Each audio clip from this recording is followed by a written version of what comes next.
The new Whitney Houston documentary has a number of very shocking new details about Whitney's life, and the one that's getting a ton of buzz right now was that Whitney was allegedly the victim of sexual abuse as a child by her cousin, singer Dee Dee Warwick, who was 18 years older than Whitney. Dee Dee died in 2008, and there's no word yet from Dee Dee's sister, Dionne Warwick, about these allegations, Ebony.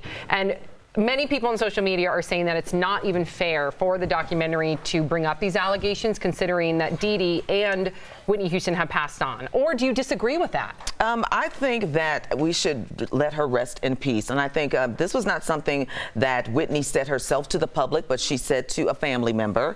And this is how this has come out. And Dee Dee, in her time, she was a musician in her own right. And she actually was, came out as a lesbian at a time when it was not popular.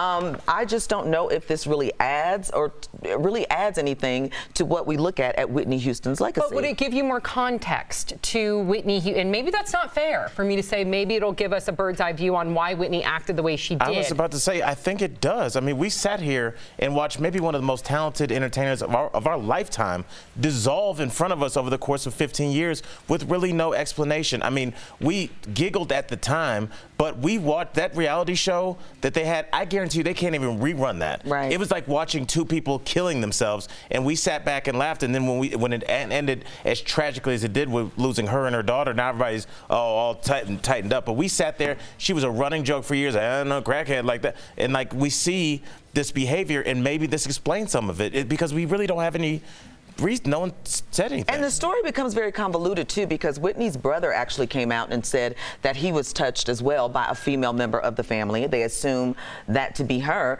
But when she passed away, I don't want to misquote, I think it was 2008, Whitney actually sang at her funeral.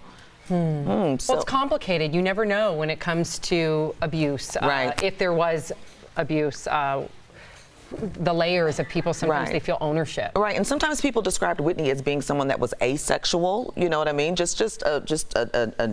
I guess a nuance in her own lane. And so I can't wait for the movie to come out. Yeah, I mean, it's a tragic story, but many of us are looking forward to that documentary.